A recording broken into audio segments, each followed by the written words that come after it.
My name's Zeke Ironwood, though around here most folks just call me Zeke. I turned 72 this spring. I've got the same hands my father had, thick, veined, a little rough from tools, and the same stubborn streak that runs through every Ironwood man since the war. I'm retired now, but I spent 38 years with the Army Corps of Engineers. Built bridges, levees, and floodgates all across the Midwest. When I retired, people asked me what I do with my time. I told them, I'll take care of my own dam for once. They thought I was joking. I wasn't. See, my family's dam isn't just some wall of stone. It's our story written in limestone. My grandfather, Henry Ironwood, built it with his own hands in 1943 before he shipped off to France. The creek ran wild back then, flooding the fields every spring. He carved that dam out of rock from the local quarry, piece by piece, with help from a few neighbors and an old Caterpillar loader that still sits rusting behind my barn. It took him the whole summer, and when it was done, he carved our initials, HI, into the cornerstone. Then he left for the war. My grandmother used to say he kissed that stone before he left, said it would hold the water the way he hoped God would hold him. He came back 3 years later, half deaf, half blind in one eye, but still tough as nails. Every year, he'd take my dad down to the creek to clean the spillway. Said a man should always check the things that hold his world together. When I was a boy, I'd follow them down there barefoot. I can still smell the wet stone and hear the trickle of water sliding over the lip. That sound is older than me, older than most of this town. Over time, that dam made the land what it is. It held back enough water to make a wide pond, deep, clear, and cool even in July. Fish, herons, frogs, turtles, all of them found a home there. My father built a dock. My mother grew willows around it. My first kiss happened on that dock. My son's first catch was a bluegill from that same pond. Everything I loved about this place tied back to that dam. So when people started moving in from the city and forming something called a homeowners association, I didn't think much of it. My land had been here long before their bylaws, and I figured common sense would keep us all out of each other's way. But I was wrong. It started slow. A letter about my mailbox being non-compliant. Another about unapproved exterior modifications, which turned out to be the flagpole my father put up in '74. Then there was one about fence uniformity, even though my fence was 30 years older than their neighborhood. I used to laugh at those letters, toss them into a drawer. But after a while, they stopped being funny. The tone got sharper. The fines started showing up. Then came Cordelia Blackthorne. You never forget a woman like her, tall, thin, always dressed like she's attending a press conference. Moved here from St. Louis about 10 years ago and ran for HOA president within 6 months. She treated that position like it was the White House. Cordelia had a way of talking that made every sentence sound like an accusation. She'd smile, but her eyes never did. Her husband worked in consulting, though no one seemed to know what kind. They lived 2 streets down in a new colonial-style house with artificial turf that looked like it belonged in a dentist's office. The first time she came by, she had a clipboard in one hand and a camera in the other. Said she was conducting a visual survey for neighborhood safety hazards. I told her she could look all she wanted, as long as she didn't cross the creek. She looked over my shoulder toward the dam and frowned like she'd just spotted a stain on her carpet. Is that structure up to code, Mr. Ironwood? I said, it was up before your code was born. That didn't sit well with her. After that, things got worse. I started getting violation notices for everything. Untrimmed brush near the creek, unauthorized excavation, even for hosting unapproved gatherings. That last one, my family barbecue. She filed an anonymous complaint with Child Protective Services, saying my grandkids were playing unsupervised near an unsafe body of water. The CPS officer came, saw the fence, saw me sitting there, and apologized before leaving. But that wasn't the point. Cordelia wanted to scare me. I kept quiet for Lorna's sake. My wife wasn't well. Years of heart trouble and medication had slowed her down, and I didn't want to add stress. I told her it'd blow over. I was wrong again. By the summer of last year, we were planning our daughter's wedding. The whole family was busy. We hung lanterns on the trees, painted the dock, even cleaned up the old boathouse. I thought maybe Cordelia had gotten bored. Weeks went by without a single letter. Then came June 10th, my daughter's big day. We drove to St. Louis for the weekend. The wedding was beautiful. Lorna smiled the way she used to. I remember holding her hand during the vows and thinking, this is what peace feels like. We got home 2 days later, around noon. I saw the damage before we even reached the driveway. The creek was dry. The water that had always shimmered behind the dam was gone. The pond, empty, just cracked mud and dead reeds.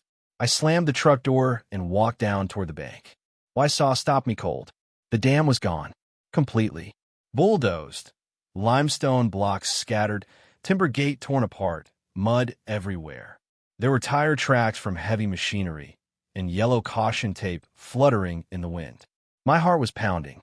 Lorna came down behind me, slow, clutching her chest. She whispered, "Zeke, where is it?" All I could say was they took it. A wooden stake stood where the dam once was, holding a laminated sign that read, "Unsafe structure removed under HOA order. Pending fees, $12,000. That was the moment something in me went quiet. Not angry, just cold. I called Cordelia that night. Straight to voicemail. Next morning, she sent an email, official correspondence, attaching a PDF invoice. $12,000 for unpaid infrastructure fees. It said the dam was demolished in accordance with environmental safety protocols. I've been an engineer for nearly 4 decades. I knew exactly what it takes to take down a dam, and who's allowed to do it. You don't just rent a bulldozer and start scraping. You need permits, structural evaluations, environmental clearance.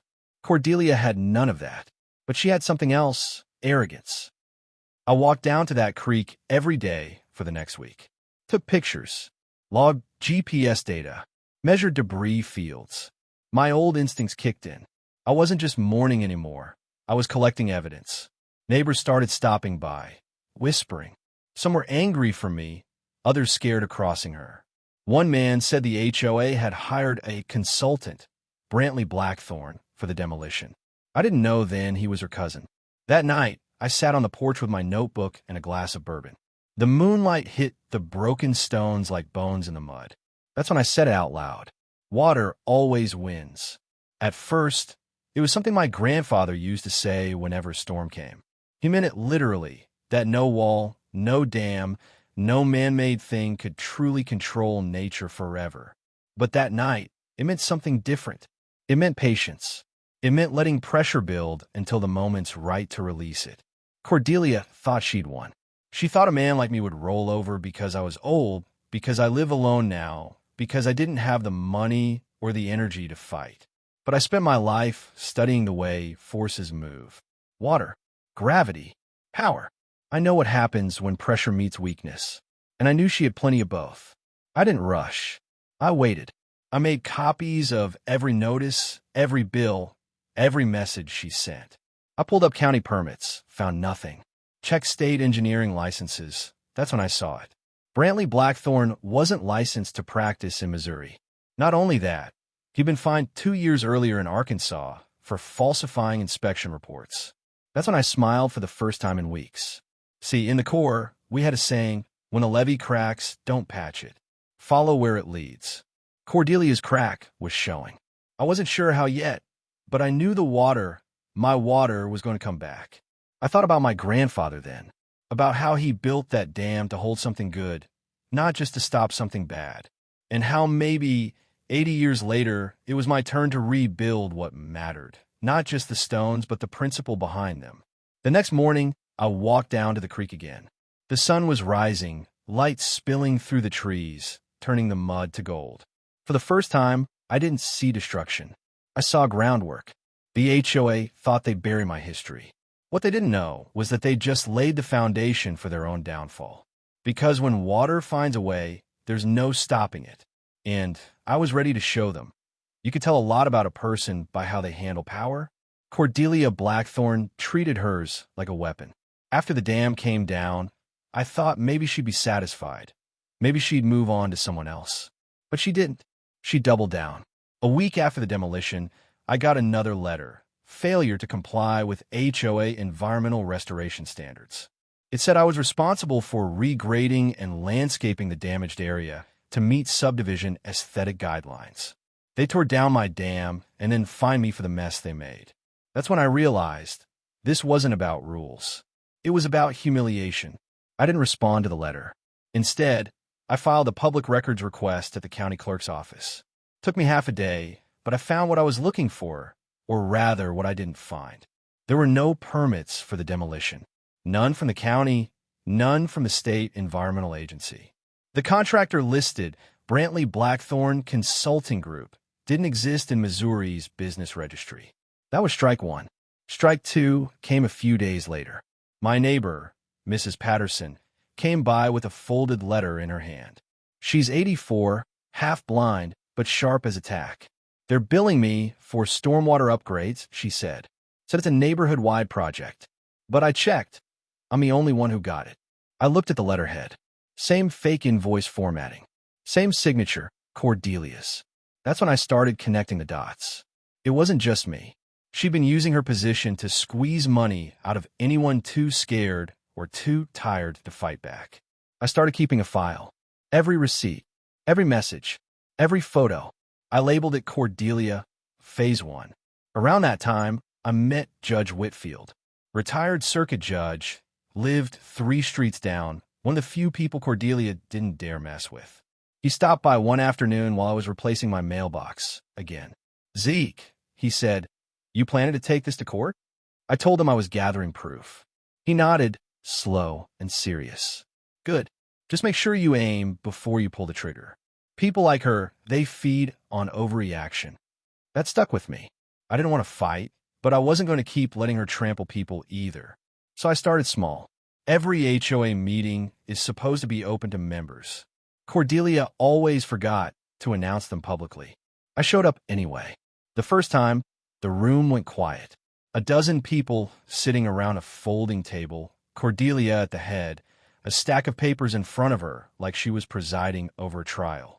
Mr. Ironwood, she said, smiling without warmth, this is a closed budget discussion. Funny, I said. The bylaws say all financial sessions are open to members.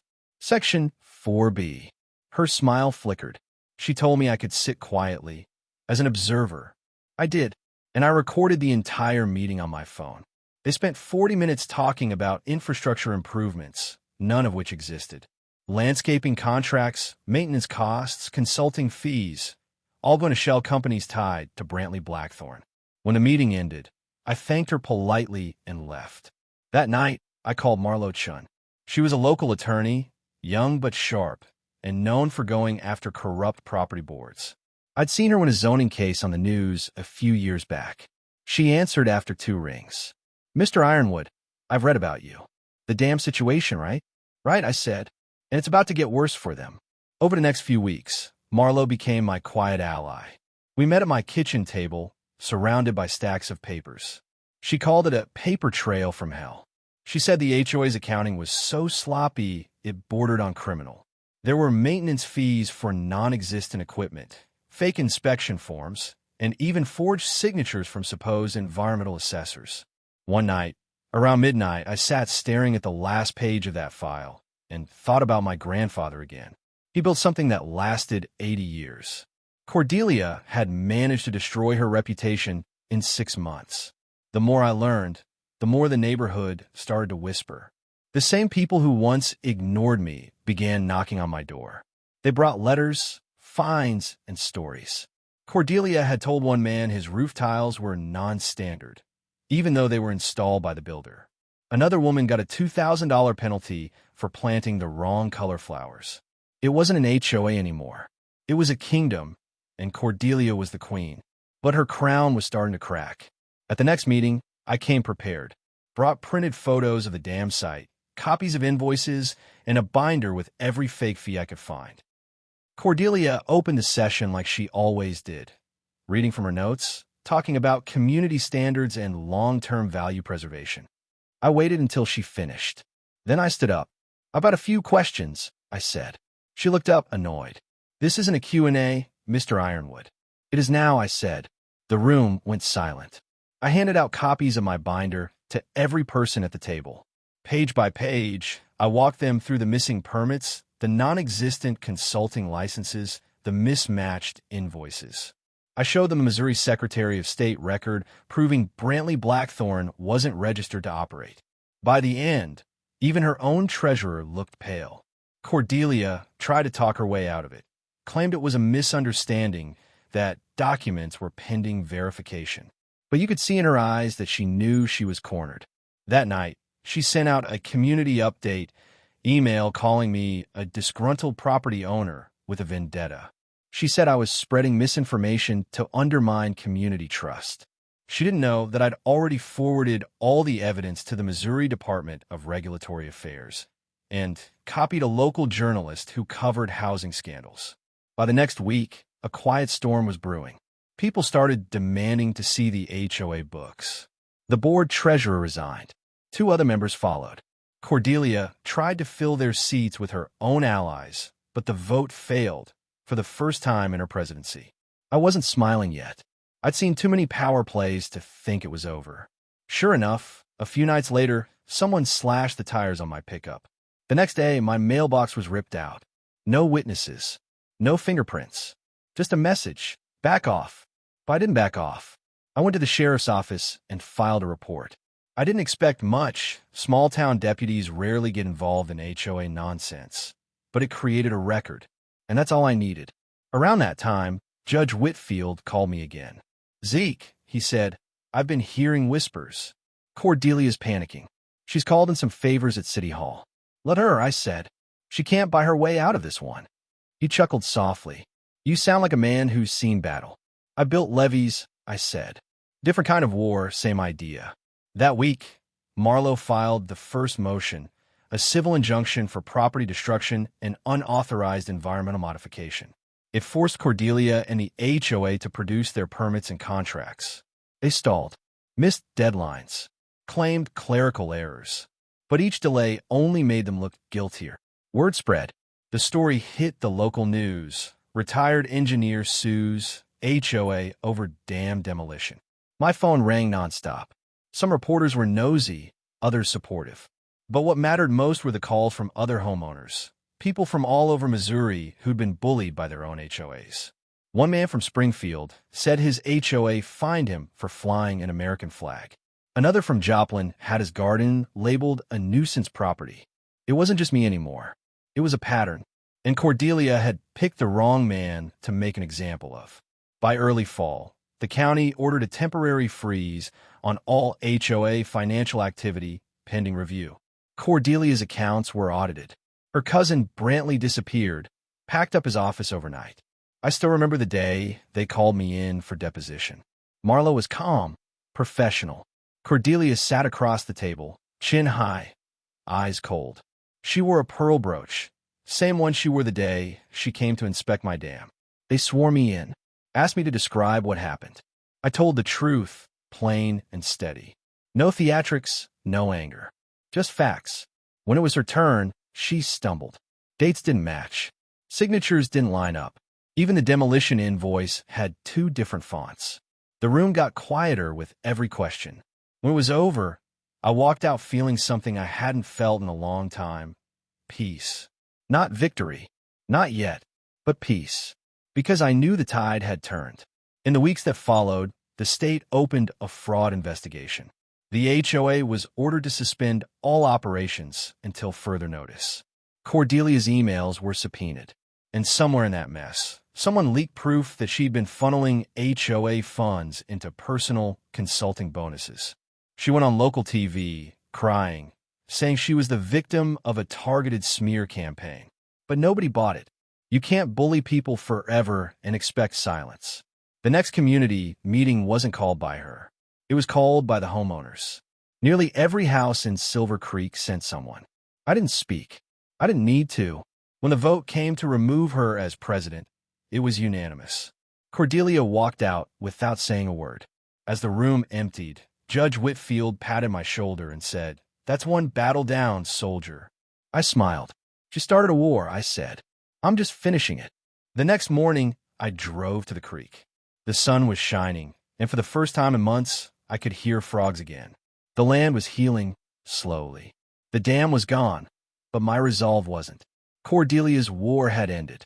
Mine was just beginning to. I still remember the sound of my boots sinking into that wet mud the day I came home. The air was thick, heavy, and still. You don't forget moments like that. They don't fade, they settle. Every time I close my eyes, I can still see it. The limestone blocks scattered like bones, the pond drained into a brown puddle. A red dragonfly landed on one of the stones. Even nature seemed confused, like it didn't recognize the place anymore. People say time heals. I think it just teaches you how to live with the wound. Cordelia thought that bulldozing the dam was the end of my story. But it was only the beginning of hers. After the community voted her out, she vanished for a few weeks. No one saw her at the grocery store, the meetings, or church. But you could feel her shadow. Someone like her doesn't go quietly, they plot. Sure enough, 2 months later, I got a letter from the HOA's interim board. It said they were reviewing property responsibilities and that pending legal actions may result in neighborhood assessments. In plain English, I'd embarrassed them, and now they want a payback. I showed it to Marlo, my lawyer. She laughed, but not the good kind. They're trying to scare you, she said. They know the audit will expose everything. They're just buying time. The audit, run by the state attorney's office, turned out to be worse than anyone expected. Cordelia and Brantley had been skimming money from infrastructure fees for years. Dozens of homeowners had paid thousands for imaginary projects, lighting upgrades, drainage improvements, new landscaping, none of which existed. They'd even claimed to have repaired and maintained my dam multiple times before tearing it down. There were invoices for materials that were never purchased and payments to companies that didn't exist. When the news broke, local reporters parked on the street for days. A few came on my driveway. I spoke to one of them, a young man named Jason from the Jefferson County Post. He asked me, "Mr. Ironwood, what made you keep fighting?" I said, "Because if you don't stand up once in your life, you'll kneel the rest of it." That line ended up in print. And from that day on, my phone didn't stop ringing. People from all over Missouri, even from other states, called to tell me their HOA horror stories. Fines for bird feeders, threats over mailboxes, lawsuits over driveway stains. Some of them cried on the phone. Others just wanted to say thank you. But the one call that changed everything came from Jefferson County Court. The clerk told me that a civil case had been filed, Blackthorn et al. Versus Ironwood. They were suing me for defamation and emotional distress. I laughed out loud when I read it. The woman who tore down my dam was suing me for hurting her feelings. Marlo handled it calmly. "Don't worry," she said. "We'll counter. And this time we'll bring everything to light. Every false invoice, every unlicensed report, every penny they stole." And that's what we did. The courtroom wasn't fancy. Just wood benches, humming lights, and the faint smell of old paper. But when you've spent your life in the field, mud on your boots, the quiet of a courtroom feels louder than any thunder. Cordelia walked in dressed like she was attending a funeral, all black, pearls at her neck, expression cold as marble. Brantley followed, pale and sweating. Their lawyer, a slick-talking man from St. Louis, tried to start with sympathy, said his clients had acted in good faith and were unfairly portrayed by local media. When it was our turn, Marlo stood and handed the judge a stack of folders. Inside were photos, invoices, permit records, and state reports. She spoke slowly, calmly, every word measured. "Your Honor," she said, "this isn't a story about misunderstanding. This is a story about abuse of power. My client's family legacy was destroyed without authorization. What's worse, it was done for profit." Cordelia's lawyer objected. Overruled. Then they called me to the stand. I don't like public speaking, never have. But that day, I wasn't nervous. I just told the truth. I told them about my grandfather, about 1943, about how that dam held back not just water, but generations of memory. I explained how the demolition happened while I was at my daughter's wedding, how the invoice showed up the next morning, and how I later discovered that the man who ordered it wasn't even licensed to touch a shovel in this state. The courtroom was silent. Cordelia tried to look unaffected, but her hand trembled. Brantley wouldn't meet my eyes. Then Marlo asked me one question that hit hard. "Mr. Ironwood, what did that dam mean to you?"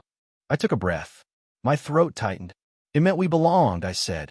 "In a world where everything changes, that dam was proof something good could last.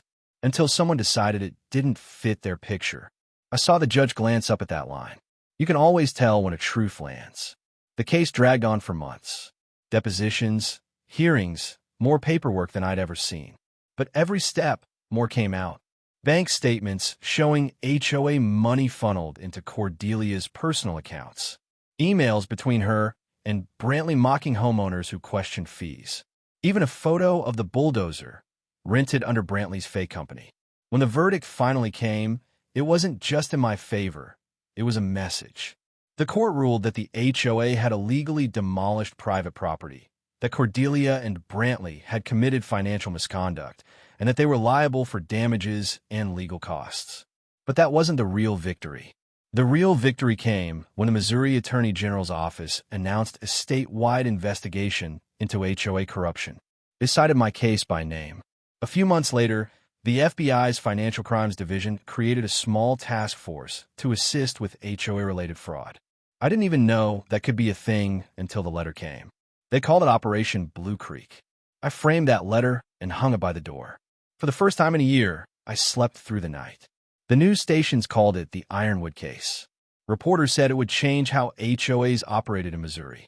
New laws were drafted to require transparency, audits, and homeowner voting rights. Some folks treated me like a local hero. I didn't feel like one. Most days, I just sat on the porch and thought about the water, how it used to glimmer at dusk, how frogs would sing before the rain, how the smell of wet limestone used to fill the air after a storm. I missed that more than anything. Then one morning, out of habit, I walked down to the creek. The sun was rising, soft and golden, and for a moment, I thought I heard water again. But it was just wind. That's when I decided I wasn't done. I didn't want revenge anymore. I wanted restoration. So I made a plan to rebuild. It wouldn't be easy. The old stones were cracked, the foundation damaged. But I had the skills. The Corps had taught me more about flow, gradient, and force than any book could. I got the permits legally this time, every signature, every clearance. The state even sent an environmental officer to assist.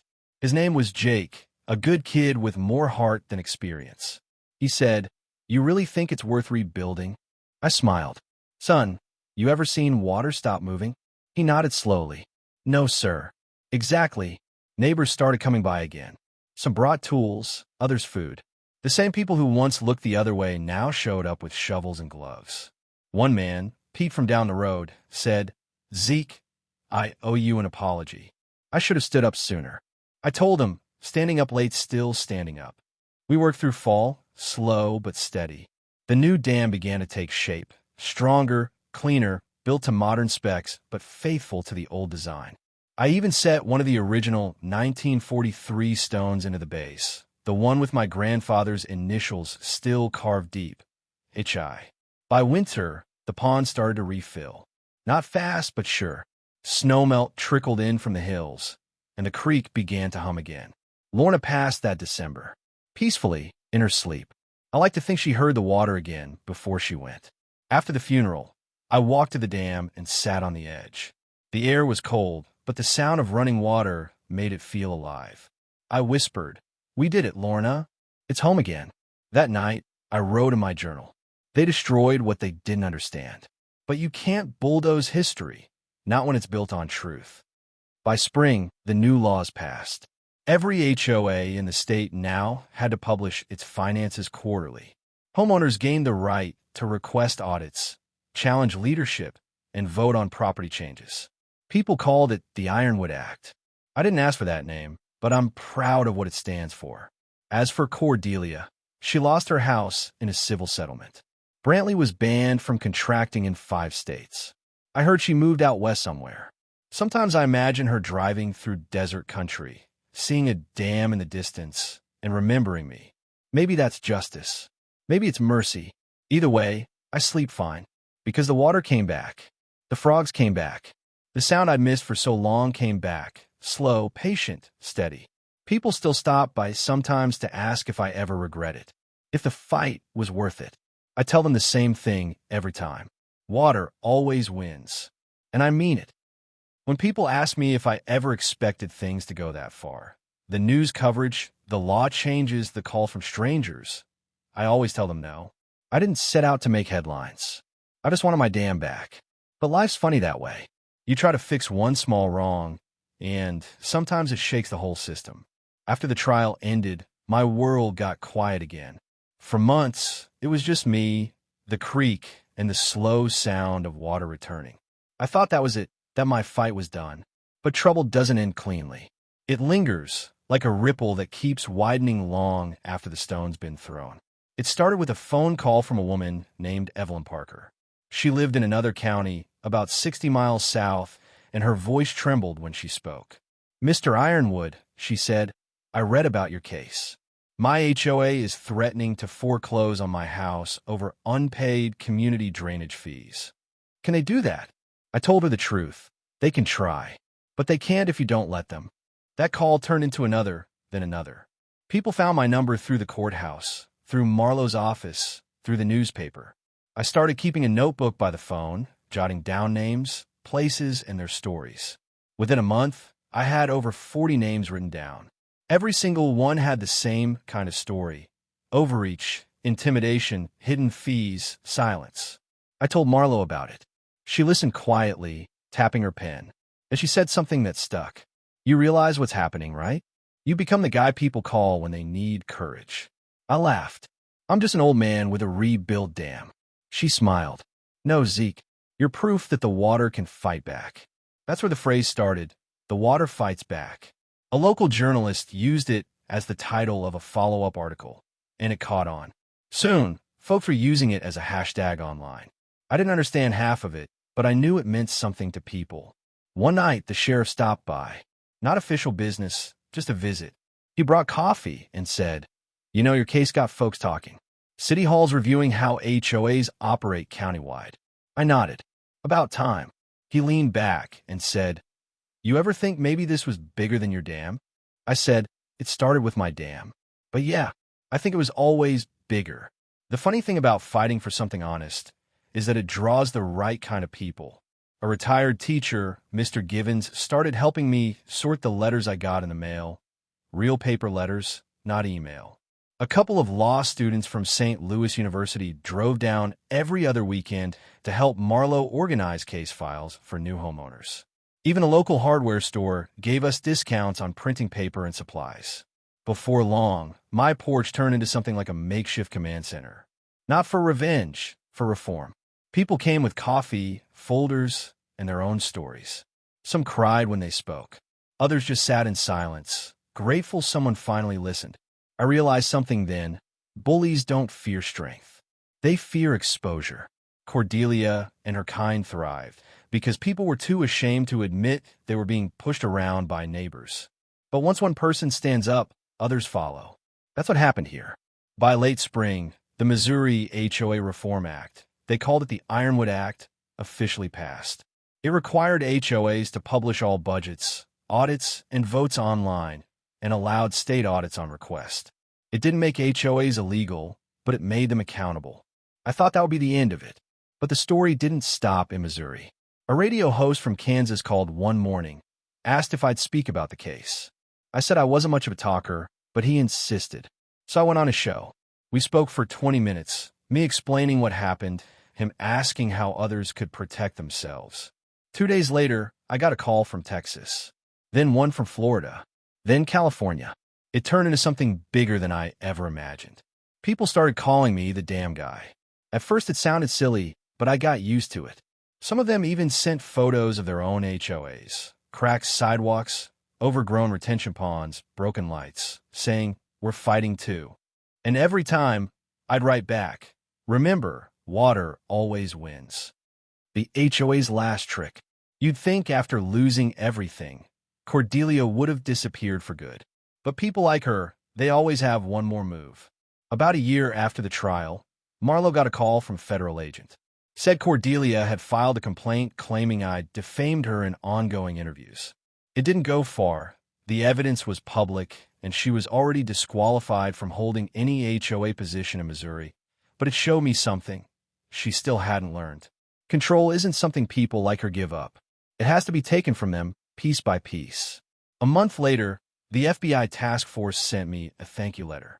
It said my case had helped identify patterns of financial abuse within neighborhood associations across several states.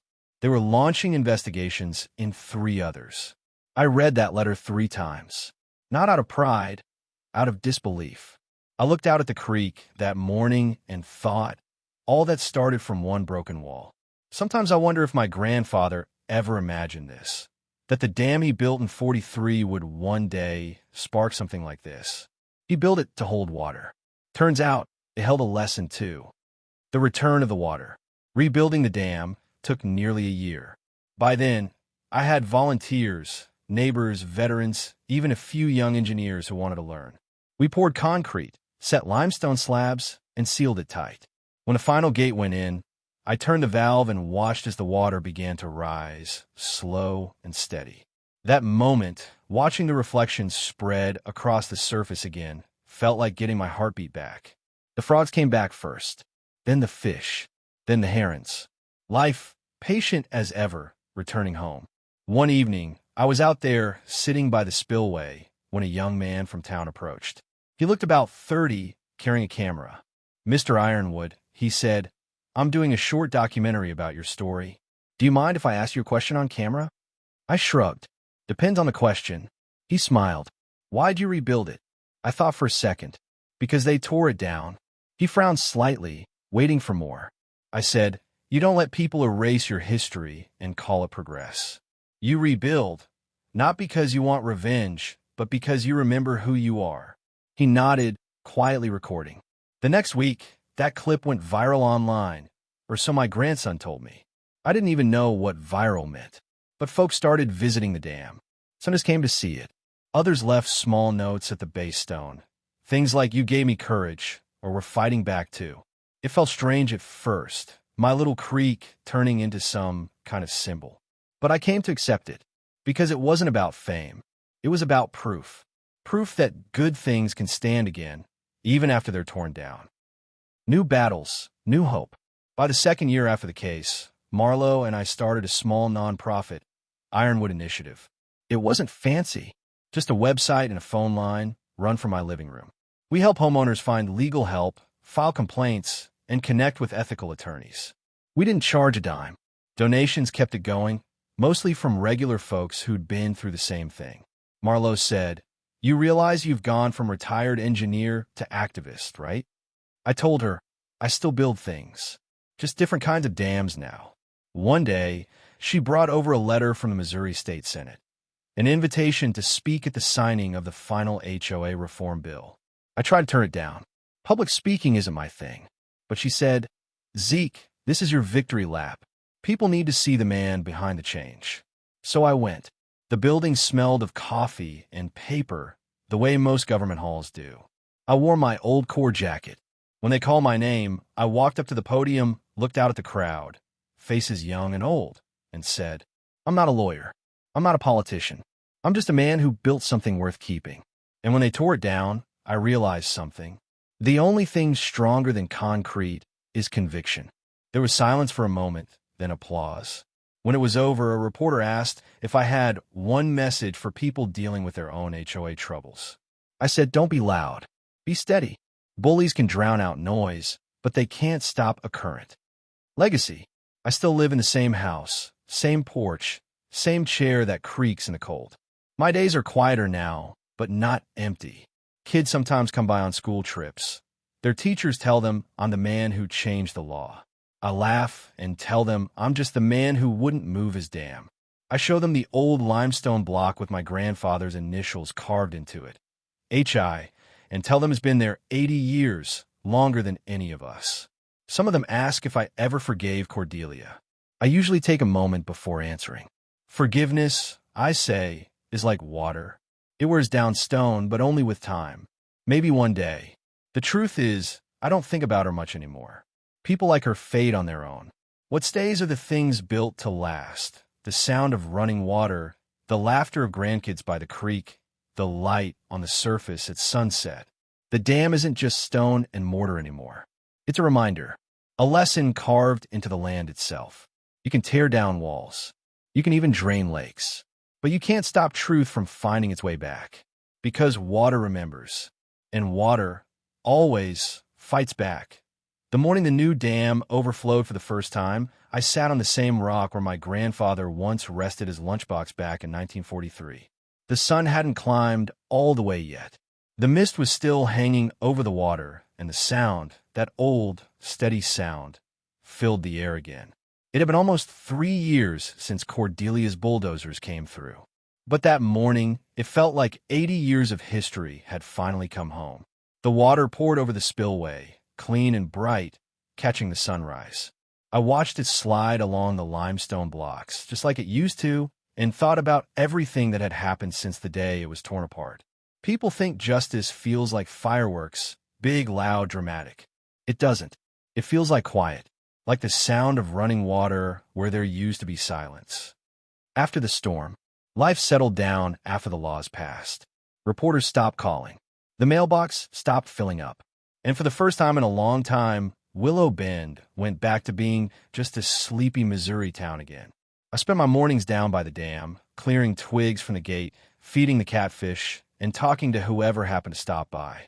Sometimes it was the sheriff, sometimes old Mrs. Patterson, sometimes young families who'd read about the case online and came to see the place where it all started. They'd take pictures, shake my hand, say things like, "You gave us hope," or "You proved it can be done." I always smiled, but deep down I didn't feel like a hero. I was just a man who refused to give in. The truth is, I never hated Cordelia. Not really. She was the kind of person who thought power made her untouchable. I've seen that kind before, in the military, in government, even in churches. People who mistake control for strength. But power's like water pressure. It builds quietly, then bursts all at once when the structure's weak. That's exactly what happened to her. When the final audit reports came out, they found almost $500,000 missing from HOA funds across multiple years. She and Brantley had transferred it into shell accounts labeled community infrastructure. I remember reading the headlines. FBI expands investigation into HOA fraud. Missouri case leads to national crackdown. And all I could think was, from one broken dam. They called it Operation Blue Creek, and within a year, federal investigators uncovered similar corruption in 4 other states. Millions of dollars stolen under the same pattern. Fake consultants, bogus maintenance fees, rigged elections. My name was mentioned in Congress during a session about homeowner rights reform. I never watched it live. My grandson showed me the clip later on his phone. Hearing a senator say my name on the floor felt strange. Unreal, even. I never set out to make laws. I just wanted fairness.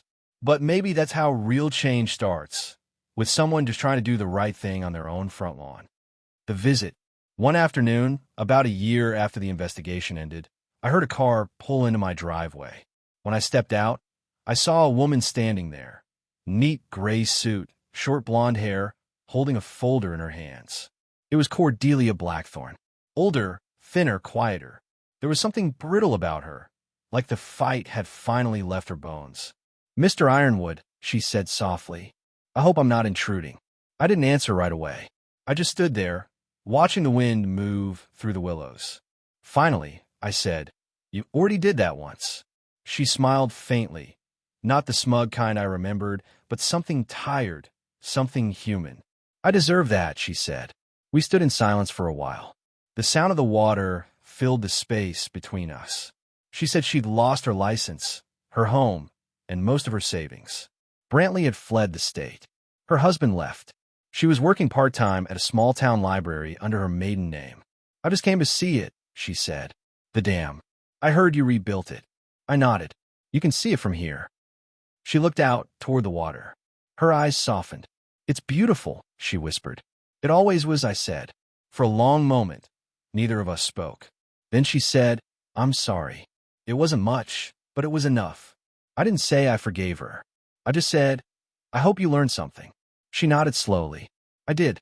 I learned that some things you break never stop reminding you." She turned, walked back to her car, and drove away. I never saw her again. But that moment stayed with me. Not because of the apology, but because it proved something I already knew. Even the hardest people can soften, given enough time and truth. Water does that too. It reshapes everything it touches, no matter how solid it looks. Rebuilding more than stone. After Cordelia left, I went down to the dam and sat on the edge. I ran my hand over the limestone, feeling the rough surface, the cold moisture. There were patches of moss already growing, little green freckles on the face of something that had survived fire, machines, and greed. That night, I wrote a letter to my daughter, Emily. She lives in St. Louis now, raising her 2 boys. I told her, the dam's holding steady. The fish are back. The water sounds the same as it did when you were a kid. When you bring the boys next summer, I'll show them where your grandpa carved his initials. And I'll tell them what we learned. Never let anyone bulldoze what's right. She framed that letter in her house. Said she wants her kids to remember it when I'm gone. Legacy of the water. The years rolled on slow, peaceful. Marlo and I kept running the Ironwood initiative. It grew faster than either of us expected. Homeowners from 20 states reached out for help. Law students volunteered. Retired judges offered advice. Before long, we weren't just helping people fight HOAs. We were teaching them how to prevent the fights from happening in the first place. We ran workshops about transparency, accountability, and fair elections.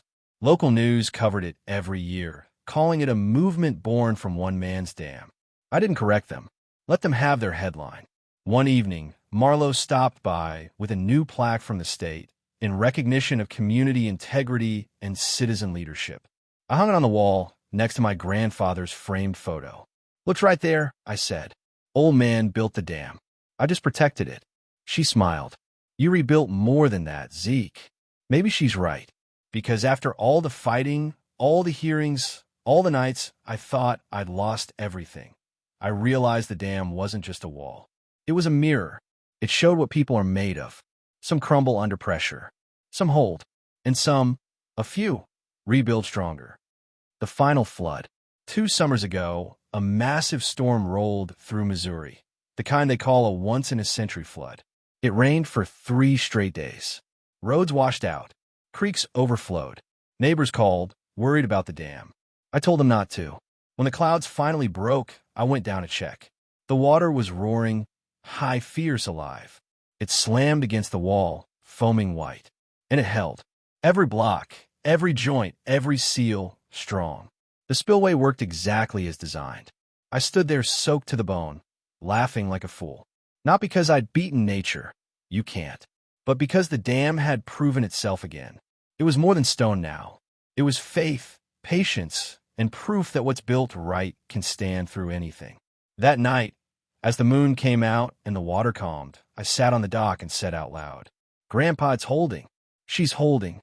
And for a second, I could swear I heard his voice, deep, steady, proud, carried in the sound of the creek. Peace. These days, I don't get many visitors. The dam's become part of the land again, like it always was. Sometimes I walk down there with a cup of coffee and just listen. Birds singing, water moving, wind passing through the trees. That's peace. Not silence, but balance. People ask me sometimes what lesson they should take from my story. I tell them there isn't one single lesson. There's several. That truth takes time. That bullies always collapse under their own weight. That what's built with love lasts longer than what's built with greed. And that water, no matter how long it's held back, always finds its way home. When I'm gone, my daughter knows what to do. The dam will stay. The land will pass her boys. They'll fish here, swim here, maybe even rebuild it again someday if they have to. Because nothing lasts forever, except the reasons you build things in the first place. The last entry I ever wrote in my journal said this: "They broke my dam. I rebuilt it. But the real thing they couldn't break was the current, the quiet, steady current that runs through every decent man who refuses to bow. Water always wins, and so do those who stand by it." Then I closed the book, turned off the light, and listened one last time to the sound outside my window. The same sound my grandfather heard in 1943. The same sound that outlived us all. The sound of water finding its way home.